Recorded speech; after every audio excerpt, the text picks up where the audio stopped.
अस्सलाम वालेकुम स्टूडेंट्स, आज हम टॉपिक डिस्कस करेंगे मेज़ल्सन स्टाल एक्सपेरिमेंट।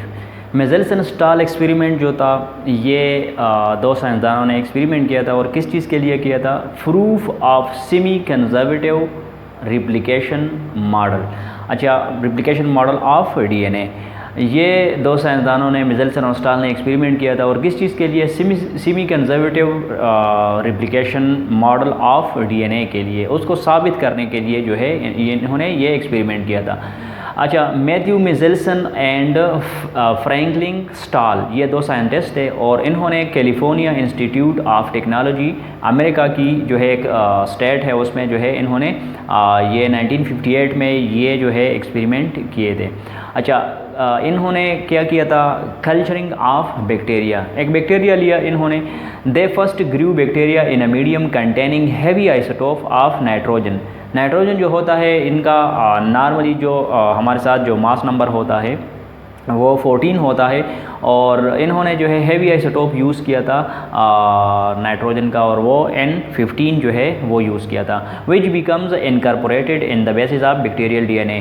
बैक्टीरिया के लिए जो मीडियम इन्होंने बनाया था जिसमें बैक्टीरिया ग्रो करेगा, उसमें उसके लिए बैक्टीरिया के लिए जो उसमें न्यूट्रिएंट्स वगैरह मौजूद होते हैं मीडियम के अंदर, तो उस मीडियम में इन्होंने नाइट्रोजन के हैवी आइसोटोप्स जो है N15 जो है वो यूज़ किया। अच्छा, अब बैक्टीरिया का जो डीएनए होता है, डीएनए में क्या होता है? डीएनए में नाइट्रोजनस, डीएनए के अंदर जो न्यूक्लियोटाइड होते हैं, न्यूक्लियोटाइड के अंदर तीन चीज़ें होती है। एक शुगर होता है, पेंटोस शुगर, एक फॉस्फेट ग्रुप होता है और एक नाइट्रोजनस बेसिस होते हैं। और नाइट्रोजनस बेसिस जो होते हैं, जाहिर सी बात है उसमें ये नाइट्रोजन जो है इनकॉर्पोरेट करेगा, ये उसके अंदर जाएगा। तो ये N15 जो आइसोटोप था नाइट्रोजन का, ये उस बैक्टीरिया के डीएनए के अंदर इनकॉर्पोरेट हो गया, नाइट्रोजन बेसिस के अंदर वो चला गया। अच्छा, आगे लिखते हैं, after several generation the bacteria were shifted to 3 separate plates which already contained N14 medium. अच्छा, जब बैक्टीरिया की काफ़ी ज़्यादा जो है उनकी जनरेशन्स डिवीज़न हो गई और काफ़ी तादाद में जो है उनको इनके पास बैक्टीरिया आ गई तो मौजूद हो गई, तो फिर इन्होंने क्या किया? इन्होंने फिर ये काम किया कि ये जो बैक्टीरिया था जिसके डीएनए के अंदर N15 आ गया है, वो जो है एक ऐसे प्लेट्स में 3 अलग अलग प्लेट्स में इनको शिफ्ट किया जिसमें ऑलरेडी जो है उस मीडियम में जो है N14 जो है वो मौजूद था। तो मतलब यह है कि डीएनए के अंदर पहले नाइट्रोजन का 15 वाला आइसोटोप मौजूद था, हैवी जो है आइसोटोप मौजूद था और फिर बाद में जिस प्लेट्स में जिस मीडियम में इनको शिफ्ट किया गया उसमें जो है वो सिंपल N14 वाला जो है नाइट्रोजन मौजूद है। तो ये जो है इसके क्या इफ़ेक्ट निकलेगा और किस तरह जो है ये सेमी कंजर्वेटिव मॉडल जो है ये प्रूव करेंगे, नेक्स्ट स्लाइड्स में हम अब देखने वाले हैं। अच्छा, नेक्स्ट जो है इनके साथ किस तरह सैम्पल्स जो है उनके पास हासिल हो गए। Sampling of DNA, 3 DNA samples were taken from bacteria shifted from N15 to N14 medium. Nitrogen heavy isotopes 15 वाला जो मीडियम था उससे जब बैक्टीरिया N14 से नॉर्मल जो नाइट्रोजन वाला मीडियम था उसमें शिफ्ट किए गए तो इन्होंने 3 सैम्पल्स इस से ले लिए और एक कंट्रोल ग्रुप भी लिया था जो नीचे हम डिस्कस करने वाले हैं। फर्स्ट सैम्पल क्या था? First sample was obtained from plate 1 just after the transfer of culture. जैसे ही इन्होंने N15 से N14 वाले मीडियम में ट्रांसफ़र किया तो उसी टाइम 0 मिनट का जो सैंपल था इन्होंने फर्स्ट सैंपल लिया at the very beginning of that shifting.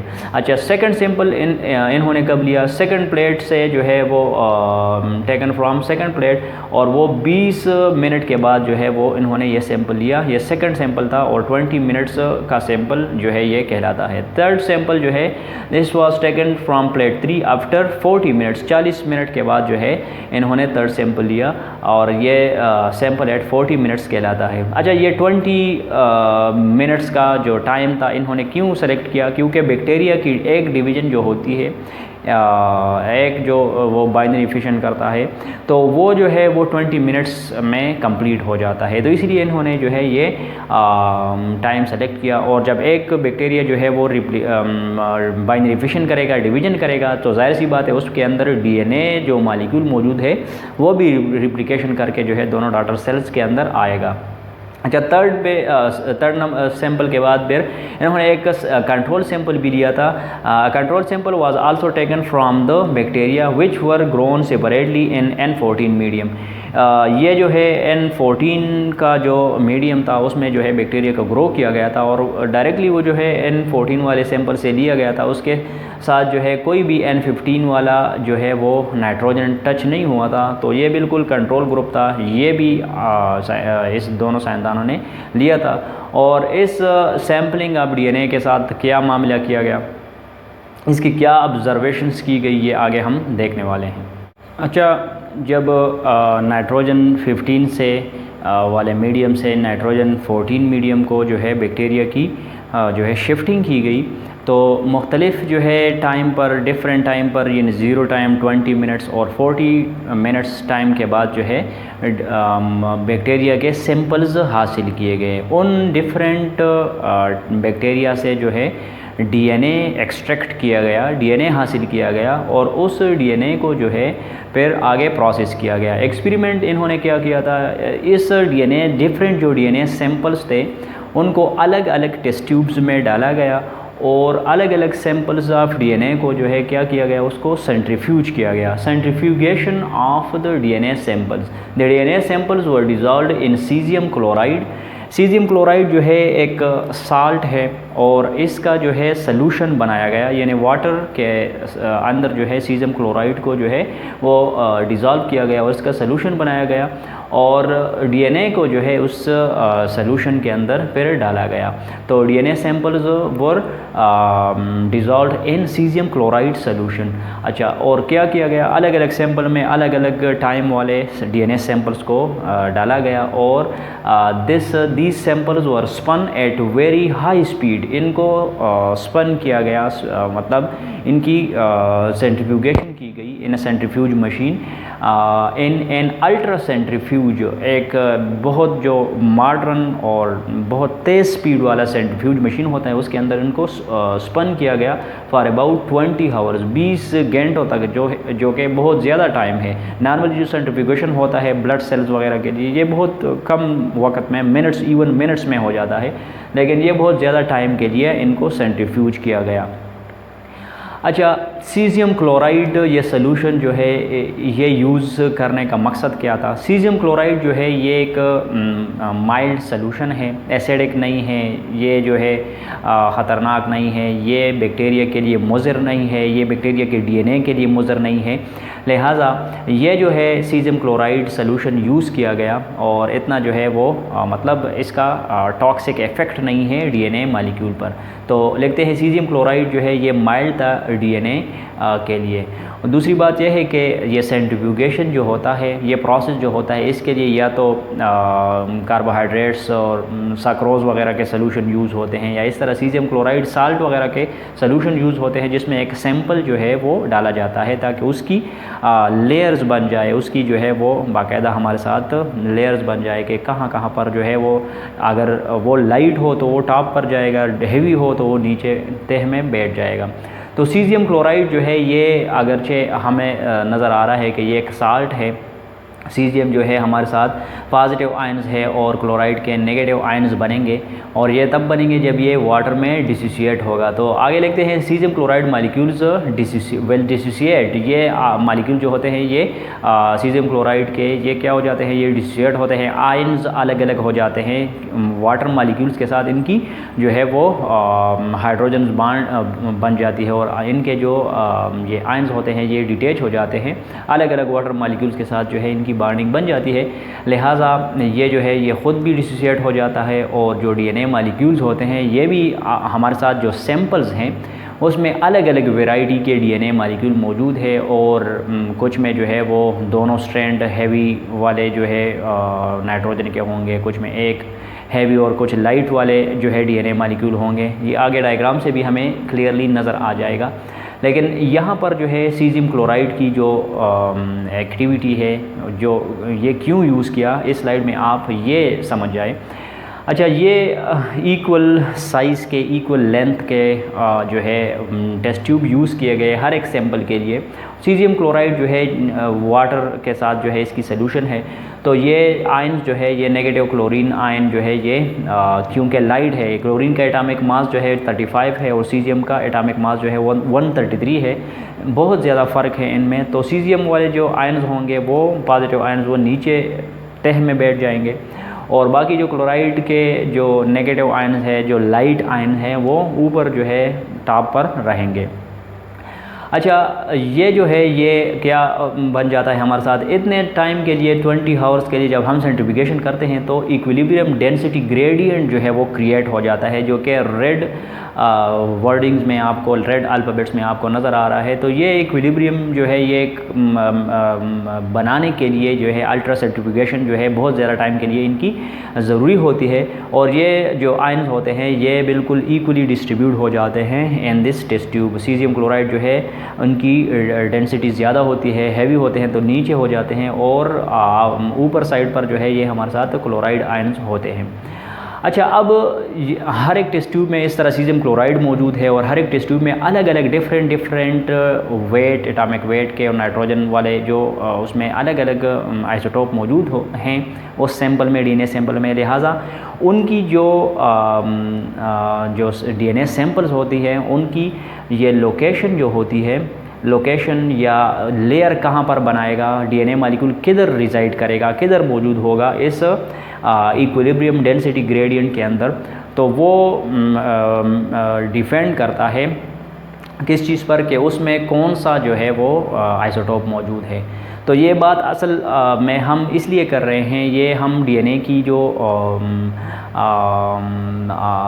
उसकी वेट है या डेंसिटी है उसके लिए हम ये सेटअप बना रहे हैं। और डीएनए की डेंसिटी किस चीज़ के लिए हम मालूम कर रहे हैं कि हमें ये पता चले कि ये कौन सा स्ट्रैंड है, ये आया पेरेंटल का है, हेवी जो आइसोटोप यूज़ हुआ था वहाँ से आ रहा है, या नया जो हमारे साथ स्ट्रैंड बना है जो N14 का स्ट्रैंड है तो वो मौजूद है। तो इसीलिए जो है हमें लोकेशन, हमें रीजन या जो पॉइंट होता है टेस्ट ट्यूब पर, तो उसी से उस पॉइंट से हमें पता चलेगा कि यहाँ पर जो है ये हैवी नाइट्रोजन वाला जो है स्ट्रैंड ऑफ डीएनए मौजूद है या मॉलिक्यूल मौजूद है, या जो है लाइट आइसोटोप वाला जो है नाइट्रोजन आइसोटोप वाला डीएनए मॉलिक्यूल जो है मौजूद है।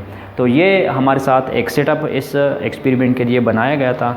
उसके जो रिज़ल्ट थे, सेंट्रीफ्यूगेशन के रिज़ल्ट थे, वो यहाँ पर हम इस स्लाइड्स में देख रहे हैं कि इसमें हमारे साथ क्या है। इसमें हमारे साथ अगर हम देख लें तो डीएनए आप कंट्रोल सैंपल जो है पहले उसमें टेस्ट ट्यूब में इन्होंने डाला था और देख लिया, उसका रिज़ल्ट पहले देख लिया। तो उसमें क्या था, DNA of control sample was appeared lightest as it form sediment at the top of test tube. Test tube के टॉप पर जो है ये मौजूद था, क्योंकि इसमें सिर्फ और सिर्फ N14 वाला आइसोटोप यूज़ हुआ था उस डीएनए के अंदर। लिहाजा ये कंट्रोल सैंपल था और ये बिल्कुल टेस्ट ट्यूब के टॉप पर, जिस टेस्ट ट्यूब में ये डाला गया था उस टेस्ट ट्यूब के बिल्कुल टॉप पर ये मौजूद था। लिहाजा ये क्या था, ये N14 वाले दोनों स्ट्रैंड इसमें मौजूद है डीएनए मॉलिक्यूल के अंदर। लिहाजा ये लाइट होने की वजह से जो है टॉप पर आ गया।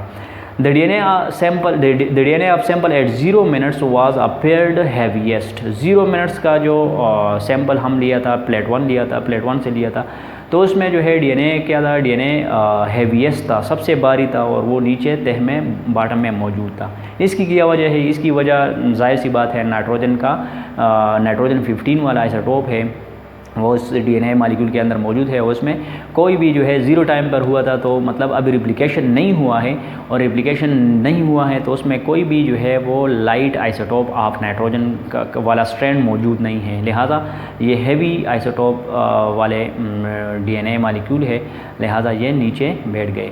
अच्छा, the DNA sample at 20 minutes formed sediment at intermediate level to that of control sample at 0 minute. अच्छा, जो 20 मिनट्स बाद जो है जो सैंपल हमने लिया था बैक्टीरिया का, उससे डीएनए लिया था, तो उसमें हमारे साथ ये कहते हैं कि इंटरमीडिएट लेवल पर जो है वो डीएनए मौजूद था टेस्ट ट्यूब के अंदर। ये वाला जो सैंपल था इस टेस्ट ट्यूब के अंदर ये इंटरमीडिएट लेवल पर वो डीएनए का सैंपल मौजूद था। तो इसकी वजह क्या है? इसकी वजह यह है कि यहाँ पर जो है हमारे साथ एक पेरेंटल डीएनए स्ट्रैंड था जिसमें हेवी आइसोटोप था, और एक नया जो है स्ट्रैंड बना था जो कि N14 वाला था। लिहाजा ये डीएनए मॉलिक्यूल जो था ये एंड एक हेवी और एक लाइट चेन की वजह से जो है नाइट्रोजन आइसोटोप की वजह से जो है ये क्या हो गया, ये दरमियान में रहा, ना हेवी था ना लाइट था, बल्कि दरमियान इंटरमीडिएट लेवल पर ये मौजूद था। The sample at 40 minutes had 2 sediments. जो 40 मिनट्स वाला सैंपल इन्होंने लिया था उसमें 2 किस्म के डीएनए मॉलिक्यूल हमारे साथ मौजूद थे, और 2 लेयर्स 2 मकामात पर इनको जो है इनके लेयर्स बन गए, इनके जो 2 पॉइंट पर उनके डीएनए सैंपल जो है वो नज़र आ गए। वन एट द टॉप, एक बिल्कुल टॉप पर था और दूसरा जो है इंटरमीडिएट लेवल पर था। टॉप और इंटरमीडिएट लेवल पर क्यों थे ये आगे इसकी जो इंटरप्रिटेशन है वो आगे हम डिस्कस करने वाले हैं। अच्छा, इस जो ये एक्सपेरिमेंट था इसका मुकम्मल सेटअप जो है इस स्लाइड से हम देख सकते हैं, लेकिन ये इतना क्लियर नहीं होगा। बस ये पूरा सेटअप है इस ये जो एक्सपेरिमेंट स्टाल और मेज़ल्सन ने किया था। बहरहाल ये जो है आगे एक सिंपल डायग्राम से हम इसको समझने की कोशिश करेंगे, और ये जो रिज़ल्ट हमारे साथ आ रहे हैं इसकी इंटरप्रिटेशन भी करने वाले हैं अभी।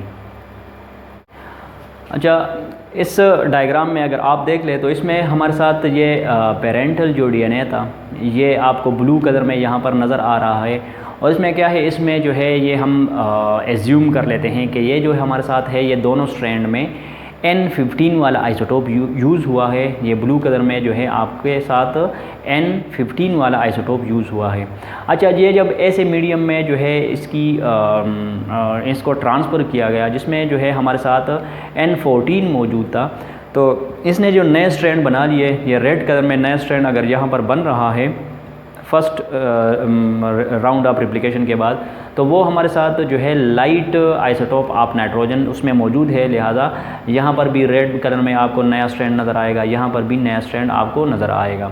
अच्छा, जब सेकंड राउंड ऑफ रिप्लिकेशन जो है हुआ और डीएनए मॉलिक्यूल ने मज़ीद रिप्लिकेशन कर दिया, तो इसमें जो है हमारे साथ वो पेरेंटल वाला ब्लू जो है हैवी आइसोटोप वाला जो स्ट्रैंड है वो आ रहा है, नाइट्रोजन हैवी N15 ब्लू में आपको नज़र आएगा, और यहाँ पर भी जो है नज़र आएगा ब्लू कलर में। तो यहाँ पर भी N15 वाला जो है आइसोटोप यूज़ हुआ है, इसमें पेरेंटल डीएनए का स्ट्रैंड जो है यहाँ पर आ गया है। यहाँ पर जो है एक न्यू N14 वाला जो है रेड कलर में आपको नज़र आएगा, और दरमियान में जो आपको 2 मॉलिक्यूल्स नज़र आएंगे तो ये क्या है, ये बिल्कुल नए स्ट्रैंड है, और इन दोनों में जो है मीडियम वाला N14 आइसोटोप ऑफ नाइट्रोजन जो है वो यूज़ हुआ है। लिहाजा इनका कलर आपको रेड नज़र आ रहा है। तो ये सिर्फ आपको समझाने के लिए इनकी कलरेशन डिफरेंट की गई है, और इंटरप्रिटेशन ऑफ रिज़ल्ट जो है ये हम इस डायग्राम से भी देख सकते हैं।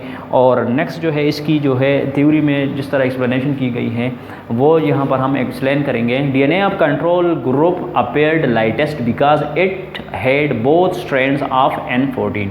अच्छा, कंट्रोल ग्रुप जो था ये लाइटेस्ट बहुत ज़्यादा टॉप पर हमें उस टेस्ट ट्यूब के अंदर इसलिए नज़र आ गया कि इसमें दोनों जो स्ट्रैंड थे वो N14 वाले थे। लिहाजा ये ऑलरेडी हम समझ गए हैं कि इसमें ये N14 वाला स्ट्रैंड मौजूद था दोनों, लिहाजा वो टॉप पर रहे। DNA of sample at 0 minute appeared heaviest because it had both strand of N15। ये हैवीएस्ट इसलिए था कि इनमें दोनों जो स्ट्रैंड थे अभी रिप्लिकेशन हुआ ही नहीं है, लिहाजा वो जो लाइट आइसोटोप ऑफ नाइट्रोजन था वो उसके अंदर जो है वो नए स्ट्रैंड के अंदर मौजूद ही नहीं है। लिहाजा दोनों स्ट्रैंड जो है N15 वाले थे, लिहाजा ये हैवीएस्ट था। Sample at 20 minutes had completed its 1 round of replication and each daughter duplex was a hybrid that is having one strand of N14 and other of N15। Replication हो गया है 20 मिनट के बाद, तो 20 मिनट्स का जो sample है उसमें क्या है, इसमें जो डीएनए मौजूद है वो हाइब्रिड है, एक N15 और एक 14 वाला स्ट्रैंड जो है वो मौजूद है, लिहाजा it form sediment at intermediate level. ये जो वाला जो टेस्ट ट्यूब था उसके इसमें अगर आप देखें तो इंटरमीडिएट लेवल पर दरमियान में जो है कंट्रोल और जो हैवी वाला हमारे साथ जहाँ पर वो उसकी जिस लोकेशन पर, जिस रीजन पर टेस्ट ट्यूब के अंदर वो बन गया था, तो इस टेस्ट ट्यूब में बिल्कुल उसके दरमियान में वो नज़र आ रहा था, क्योंकि 20 मिनट्स के बाद फर्स्ट रिप्लिकेशन जो है वो कंप्लीट हो जाता है। तो हेवी और लाइट चेन दोनों मौजूद है हाइब्रिड डीएनए की शक्ल में। अच्छा, after 2 rounds of replication half of the DNA, यानी जब 40 मिनट्स कंप्लीट हो जाते हैं तो उसमें 2 राउंड्स ऑफ रिप्लिकेशन हो जाते हैं। Half of the DNA was intermediate and half was light only. अच्छा, तो उस टाइम पर हमारे साथ हाफ डीएनए मालिक्यूल, यानी 2, जिस तरह हम डायग्राम में देख चुके हैं, 2 हमारे साथ ऐसे थे, इसमें वो हाइब्रिड थे, उसमें हैवी और लाइट चेन दोनों मौजूद था। और हाफ डीएनए मालिक्यूल यानी 2 मालिक्यूल्स ऐसे थे हमारे साथ कि जिसमें सिर्फ और सिर्फ जो है लाइट ओनली N14 वाले जो है वो स्ट्रैंड मौजूद थे, और उसमें कोई भी हैवी वाला नहीं था।